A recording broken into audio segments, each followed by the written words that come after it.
75 right now. A lot of signatures. I have a lot of people helping me. For instance, Brad Marston is helping me. He was the candidate in 2010. And I have another Clay Evans has another nomination sheet which he's going to help me get signatures in the Back Bay area because he works in the Back Bay area. I also have Henry Irving helping me out. I have Is he still city committee chairman in Cambridge? Yeah. I have Caroline Schinkel and MIT helping me. I have a great group of people working with me. So I'm just ready to get these signatures in, and then I'm going to go full ahead and just make my name recognizable by anybody in the district. What was your question? Well, first, how many signatures is it? 150. 150. Okay. Yeah. And then just for my district. Right, just to get on the ballot. Okay. And then between what yourself and what the other candidates on the other side are saying, are there any issues that sort of percolated up as being in the front and center of what the district is wanting to hear about? They want to hear about taxes a lot. They want to hear, well, this is probably where I'm going to disagree with the Democrats. They want to pass Deval Patrick's plan, where they want to increase the income tax, the state income tax, which I think is the worst idea possibly made. Which increases. He also wants to increase the gas tax, which I think is even more ridiculous. So that's why I'm really going to fight to stop any tax increase right now. It's really going to hurt the young people that are looking for jobs, and just they're not going to be making that much when they get out of college. I know how it feels when you get out of college and you have to pay down this debt, and then you have to try to pay your bills at the same time. And Deval Patrick wants to take more of that away from you and keep cash out of your hands. I think it's just ridiculous. I don't understand why anybody can go for this idea. It's plain idiotic. I don't understand. I just don't want this to ever happen. I don't want more money taken out of any of your pockets. I believe you can spend your money better than our government. And that's why I really want to run. And that's why I'm a fiscal conservative. I don't want to tax you anymore. I actually want to bring a lot of more taxes lower than it possibly can right now, especially the gasoline tax. Because I just went to the gas station today for $3.69 for a gallon of gas. And I saw a premium for $1.01. I mean $4.01. Nobody will stand up and say anything, and I'm willing to stand up. It's going to be an issue in the senatorial race because the likely nominee, Ed Markey, is a virulent environmentalist and opposes building the XL pipeline and even far more extreme measures deliberately intended to drive up the price of oil and gas. So it's worth bringing up because it impacts other races in this state. I also understand that the gun issue is going to come up. The gun violence. Our gun violence rate is very low here, but I am a firearms owner. I own a firearm. I understand. I went through the process. And I understand why they do it, but I think they've gone too far. Women can't even buy mace in the state. And mace is just something that you can defend yourself from coyotes or bears or just anything attacking you. And I'm an avid runner. I run down the Esplanade, I run down the Charles River, and I want people to feel safe. I want you to be able to carry just a tiny bit of mace without going through a background check, getting your fingerprints. Every single finger on your hand is fingerprinted when you get your license. And even when you buy a firearm, they even put down your fingerprint. It takes over an hour. So if any Democrat comes to you and says they want stricter gun laws, we have the strictest gun laws you could possibly, even on non-firearms, we have the strictest gun laws.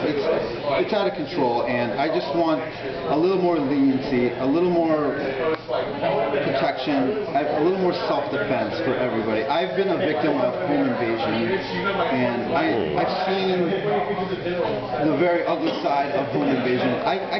This is a personal story, and I want to tell you this because this is very important.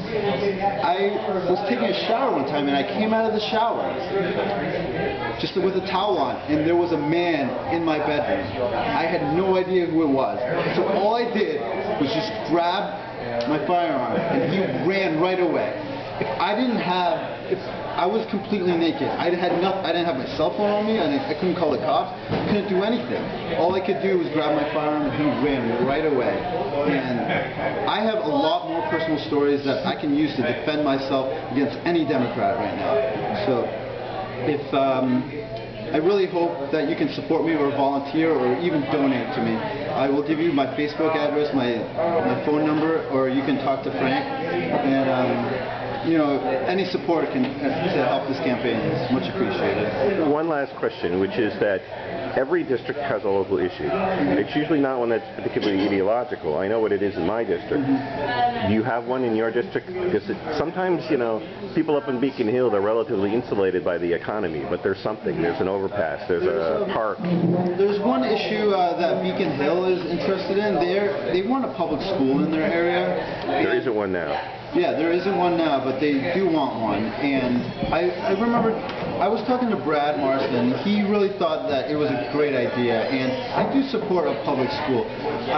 I've gone to public schools my entire life, so I understand what they want, and if they want a public school, I will work for it. But I also value and respect private schools and homeschooling. And I'm a private music teacher also, so I understand just being able to go out there and with your free will, just teach anybody your skill or teach anybody to learn to play an instrument is just the value of freedom to do that. And I will promote any type of education that there is, public, private, or homeschool. So I really feel that a public school will really engage everybody in the Beacon Hill area. Okay. John? Are you going to the pro-gun rally on April 3rd? I might. I work 8 to 6 every day. I'm a full-time worker. I'm not a career politician where I can just take off work. So I have a friend that's going, but I will try to make it. What's the date again, John? April 3rd. 3rd. Also, on April 13th, there will be a very, very large Tea Party rally on in Boston Common near the Parkman Bandstand. And I think the Second Amendment people will be there at that as well. And it's time for us to make another really big showing. And Tea Party groups from other parts of the state that usually stay in their own neighborhoods are going to be coming to Boston that day. Yeah, I have a friend that works for, well, he's one of the chairmen at the Gun Owners Association, and he really supports me because I support the Second Amendment also, and so does Frank. And he's an independent, so I have a lot of, and I have some Democrat friends that really support the Second Amendment also. I think that's another issue that can bring people together. I want to really work on issues that bring people together. And, you know, I've been to the Tea Party rallies. I've been to them since 2007. I've also talked to the Occupy protesters. You know, we have a lot of differences. They're really hardcore socialists sometimes, but you know, I talk to them. I love engaging with them. Yeah, we have there's a lot of overlap, but you know, everybody, yeah, we worry about the same things, but we can also bring people together. That's what I'm really focused on, because that's the only way I can win, is by bringing Democrats, independents, progressives, liberals, libertarians all together, and finding those issues that will bring us together, and they will vote for me if they see that in me.